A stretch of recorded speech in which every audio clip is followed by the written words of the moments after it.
lagi ada di Perpustakaan Nasional Republik Indonesia. Mau tahu kelanjutannya? Yuk ikutin kita!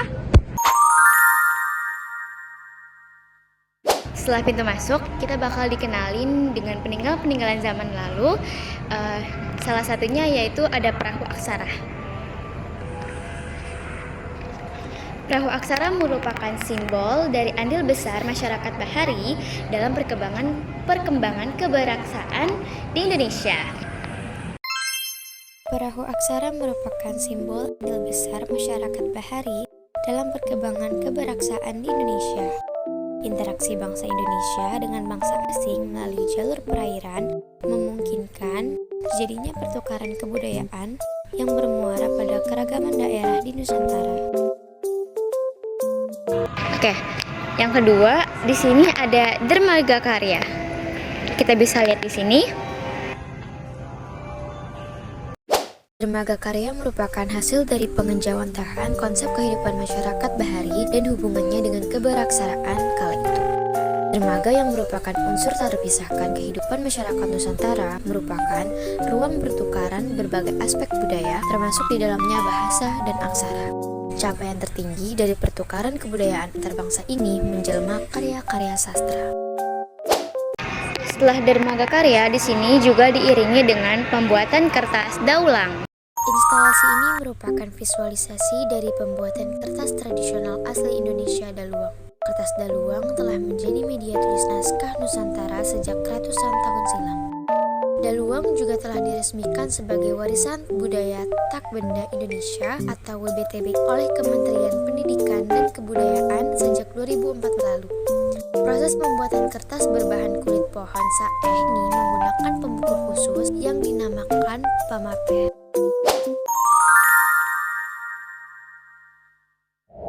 Nah, sekarang kita lagi ada di ruang perpustakaan. Yuk ikutin aku. Sebelum itu, kalian tahu gak sih perpustakaan itu apa? Perpustakaan adalah institusi pengelola koleksi karya tulis, karya rekam, karya cetak secara profesional yang dengan sistem baku guna memenuhi kebutuhan pendidikan, penelitian, informasi, serta rekreasi para pemustaka. Konsep perpustakaan sendiri terbagi menjadi 4, yaitu how to collect, bagaimana perpustakaan mengumpulkan buku, dan bahan perpustakaan lainnya. Yang kedua, how to organize, bagaimana perpustakaan mengatur jajaran bahan perpustakaan agar mudah diakses pengguna. Yang ketiga, how to serve, bagaimana perpustakaan memberi layanan bahan perpustakaan untuk memenuhi kebutuhan masyarakat. Yang keempat, how to preserve, bagaimana perpustakaan melestarikan hasil karya intelektual yang ada di dalam berbagai media dan bahan perpustakaan.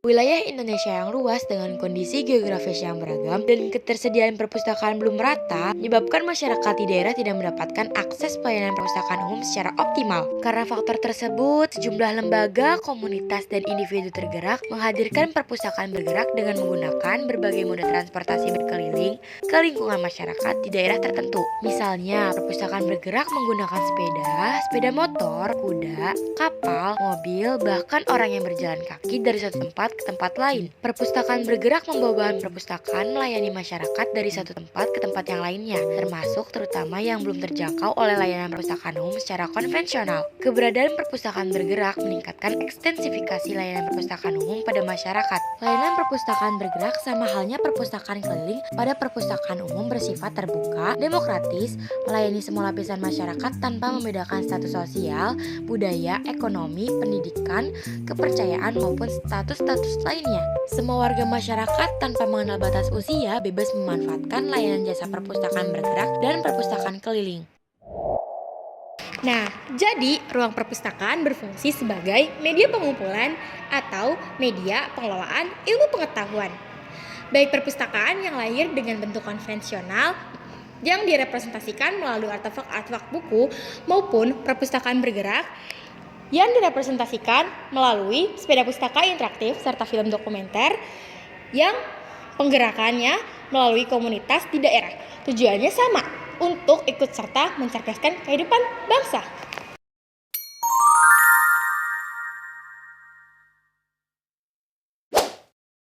Nah, selanjutnya ada ruang peristiwa membaca. Peristiwa membaca. Kalian tahu nggak siapa itu membaca? Membaca adalah satu kegiatan atau cara dalam mengupayakan pembinaan daya nalar. Pada hakikatnya, membaca adalah suatu proses yang bersifat fisik dan psikologis. Proses yang berupa fisik berupa kegiatan mengamati tulisan secara visual dan proses mekanis dalam membaca. Proses mekanis berlanjut pada proses psikologis. Proses psikologis berupa kegiatan mengolah informasi dalam membaca. Proses psikologis itu dimulai ketika indera visual mengirimkan hasil pengamatan terhadap tulisan ke pusat kesadaran melalui sistem saraf. Melalui proses decoding, gambar-gambar bunyi dan kombinasinya itu kemudian diidentifikasikan, diuraikan, dan diberi makna. Proses decoding berlangsung dengan melibatkan knowledge of the word dalam skemata.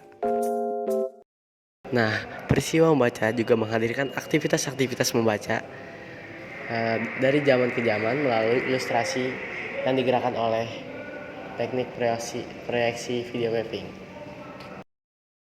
Dalam ilustrasi tersebut, diceritakan bagaimana karya-karya tulis dihasilkan untuk dibaca atau dibacakan di depan halayak, ditularkan dari individu ke individu, dari kelompok ke kelompok, dari generasi ke generasi. Bagaimana bacaan-bacaan itu dipatrikan dalam batu, disenandungkan di hadapan banyak orang, didiktekan sampai dibaca dalam hati. Pada ruang ini pun terdapat video animasi mengenai pengaruh membaca terhadap struktur otak manusia.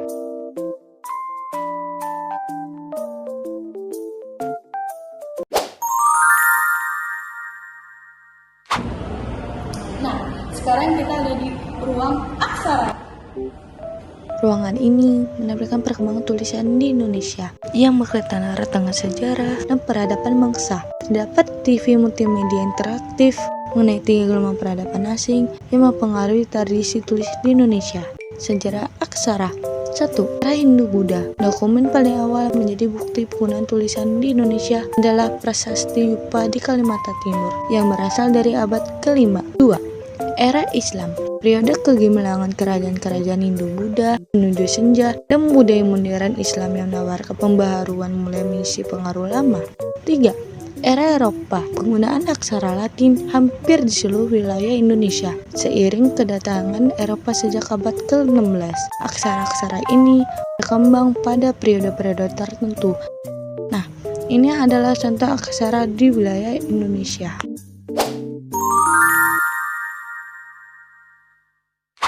Oke guys, jadi di sini aku bakal ngejelasin apa aja sih isi di dalam Lobi Perpustakaan Nasional Republik Indonesia.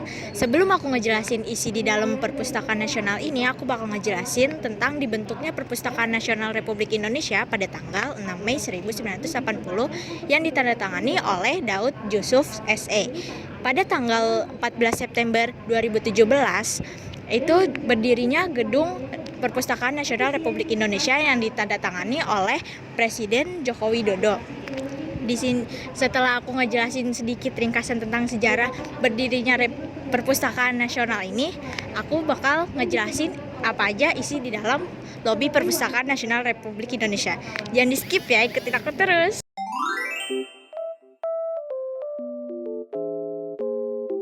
Nah, jadi di sini aku udah ada di dalam Lobi Perpustakaan Nasional Republik Indonesia. Apa aja sih isi di dalam Perpustakaan Nasional ini? Yaitu ada buku-buku yang dibuat oleh presiden yang pernah menjabat di Indonesia dan juga dokumen-dokumentasi yang setelah kemerdekaan Indonesia. Jadi yang pertama buku-buku yang dibuat oleh Presiden Soekarno, yaitu presiden pertama di Indonesia. Salah satu buku yang dibuat oleh Presiden Soekarno adalah buku Sarinah. Buku Sarinah ini pertama kali terbit pada November 1947. Isinya merupakan kumpulan bahan pengajaran Bung Karno dalam kursus wanita. Yang kedua, ada buku-buku yang dibuat oleh Presiden Soeharto, yaitu Presiden kedua Republik Indonesia. Salah satu buku yang dibuat oleh Presiden Soeharto yaitu buku Soeharto Dipuja, Dicerca, dan Kini Dirindu. Buku ini hanya ingin membuat kita lebih mengenal salah satu pemimpin terbesar bangsa ini pada kondisi berbangsa dan bernegara yang sangat baik, dengan menelusuri jalan hidup sang pemimpin.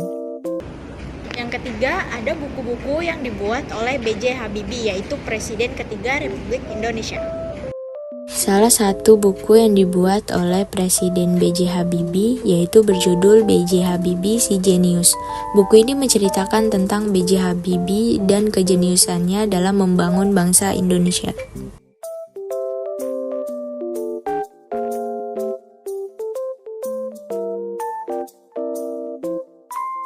Yang keempat, ada buku-buku yang dibuat oleh Abdurrahman Wahid, yaitu Presiden keempat Republik Indonesia. Salah satu buku yang dibuat oleh Presiden Abdurrahman Wahid yaitu yang berjudul Biografi Gus Dur. Buku ini membahas kepemimpinan Presiden Abdurrahman Wahid atau Gus Dur. Yang kelima, ada buku-buku yang dibuat oleh Megawati Soekarno Putri, Presiden kelima Republik Indonesia.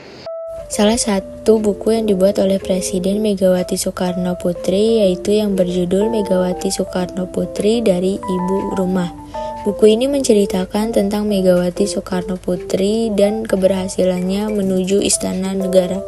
Yang keenam, ada buku-buku yang dibuat oleh Susilo Bambang Yudhoyono, yaitu Presiden ke-6 Republik Indonesia. Salah satu buku yang dibuat oleh Presiden Susilo Bambang Yudhoyono adalah yang berjudul SBY Selalu Ada Pilihan. Buku ini ditulis oleh Presiden Susilo Bambang Yudhoyono sendiri, memuat pengalaman dan suka dukanya selama memimpin, bagaimana menjalankan roda pemerintahan dan sekaligus 2 kali pemilihan presiden sebagai sebuah pembelajaran. Dan yang terakhir, ada buku-buku yang dibuat oleh Joko Widodo, yaitu Presiden Republik Indonesia ke-7. Salah satu buku yang dibuat oleh Presiden Joko Widodo adalah yang berjudul Jokowi dalam Cermin Dunia. Buku ini berisi perjalanan Jokowi dalam perspektif prestasi, simpati, dan antipati. Dari tukang kayu, wali kota, gubernur, hingga Presiden Republik Indonesia. Nah, selain di lobi ini terdapat buku-buku yang dibuat oleh presiden yang pernah menjabat di Indonesia, di sini juga terdapat dokumentasi-dokumentasi kemerdekaan Indonesia setelah merdeka.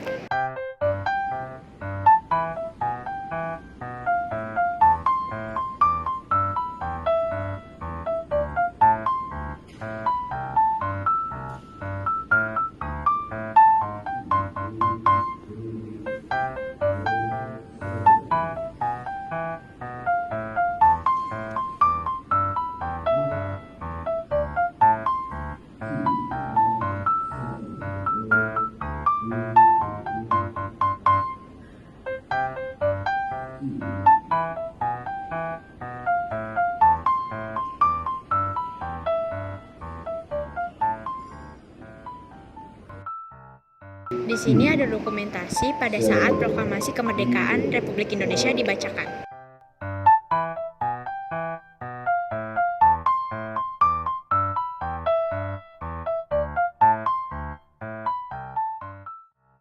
Nah, dokumentasi ini pada saat malam kesenian di Istora Senayan, Jakarta.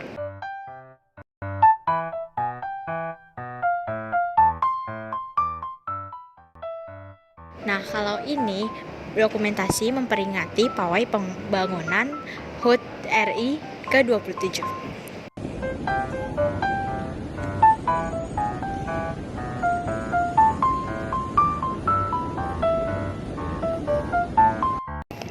Nah, itu dia ruangan-ruangan yang sudah kita kunjungi selama 3 hari.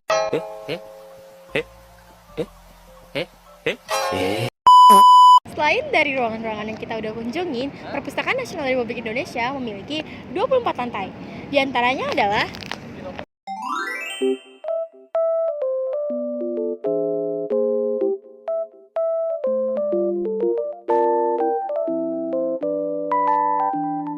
dan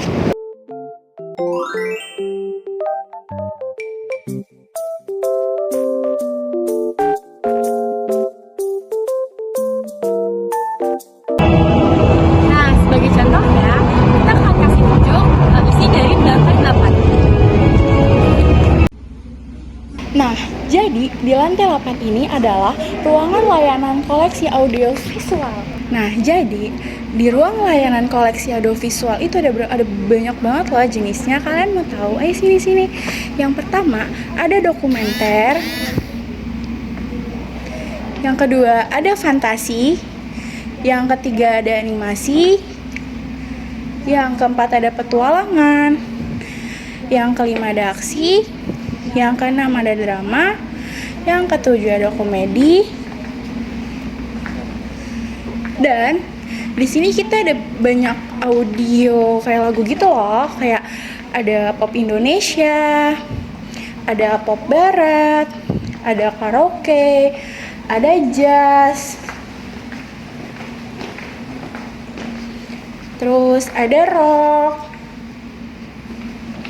ada lagu anak, ada dangdut, ada instrumental, ada daerah.